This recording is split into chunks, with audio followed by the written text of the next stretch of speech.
Alright, so we're going to have a look at the text wall responses first. So that was groups 2 and 4, and those groups were arguing in favour of this statement that social media does make face-to-face lecturers redundant. Lecturers. Sorry, I keep saying lecturers.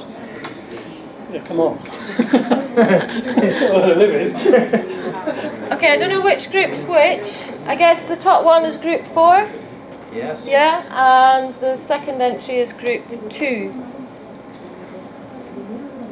Does anyone want to sort of, from group 2, want to add anything to that nice succinct argument? No geographical boundaries. I'd like to know what's behind that statement. If you have it online, you can watch it at home. You can watch it wherever you are. You don't need to go to a geographical place. Right. Oh. Hello. Hi. Behave yourself, group 3. More flexibility. Ooh.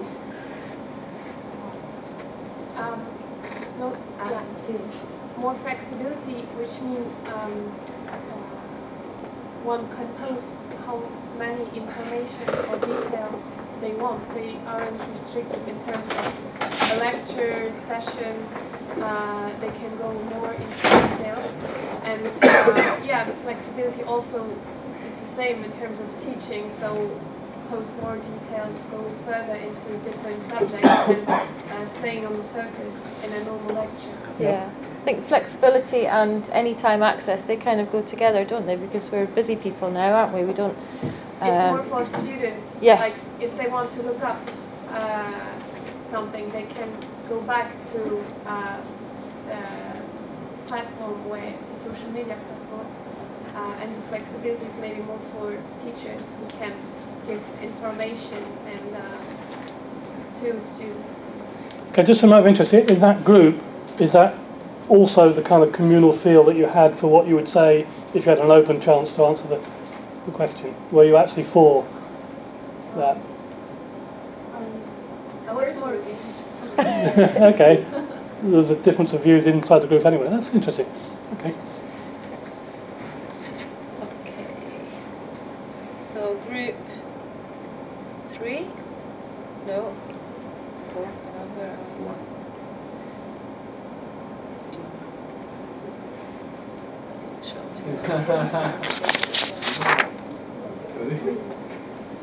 Whose response was this? Should be group 2. The green. Yeah. Yeah. That's cool. Okay. Questions can be asked and answered in independent class, independent interaction. Information is faster and referencing is easier. Want to expand on that at all? Can I answer the group?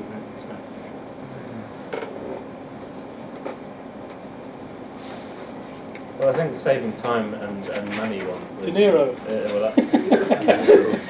I'm thinking this guy's obsessed with food. You don't mean food, do you? No.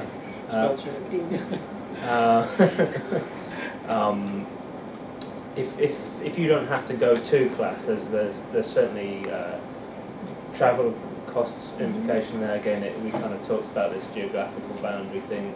Students could be international students and remain in their own country rather than having necessarily to travel. What we found certainly with this course is that there's a lot of very comprehensive information given to us, so we can get that even before lectures sometimes. And then in addition to that information, we can find more information that is associated very easily by various web sources. Having said all that, would the group be happy if there were no formal lectures anymore on the programme? I mean, my preference would be to have formal lectures, but not necessarily.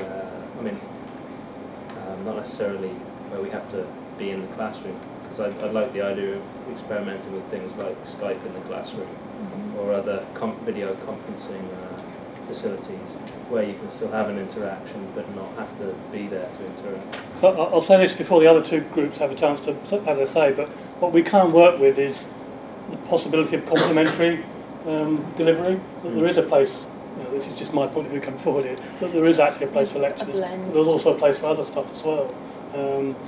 If you remember the integration of video when VCRs and that became available, some of the academic staff saying, "Oh, I'll just record my lectures and I'll never come in." But the sort of anecdotal evidence from students is they actually want some of this face-to-face stuff to happen, and there are certainly circumstances where lectures are significantly advantageous. Okay, should we move to the... So group 3, you did both, didn't you? You've done we're your going to go text to the audio and your interview. This is an app or a tool called iPadio, which allows you to do interviews or just make notes using your mobile phone and publish them to the internet. They can then be embedded on whatever site that you use. So this is group 1.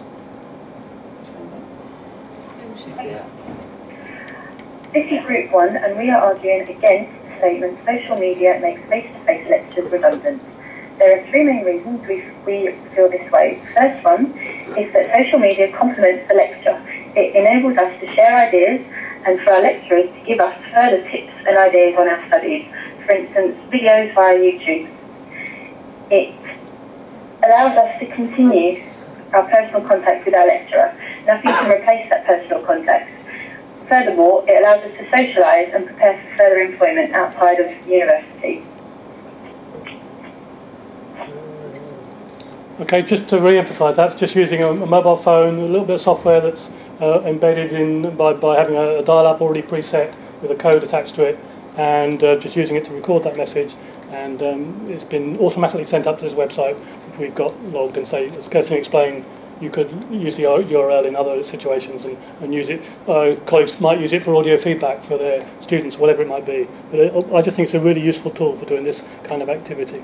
Does anyone in the group want to expand on what was actually said in there? Your arguments against stopping lectures? Any expansion on that? Quite well put on the audio.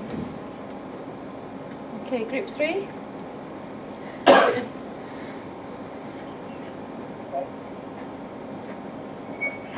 Okay, we think that tools can never replace human interactions because there's a lack of emotions. You cannot see any body language and you cannot see the tone of a conversation, which can lead to huge misunderstandings between people and to problems in managing the conversation in the end. And also there's technical stuff involved, computers, and as we all know, they can have failures and problems, so that can lead to more problems. Thank you. Thank you. Goodbye. Polite response. Does anyone in that group want to expand on that argument or say anything else separate to that? Listed here? No? Well put. But I say, it's just the whole aspect of integrating different types of delivery and different types of feedback and different types of activities, and we just hope this example of using 2 different types of feedback technologies have showed you that that possibility. Okay.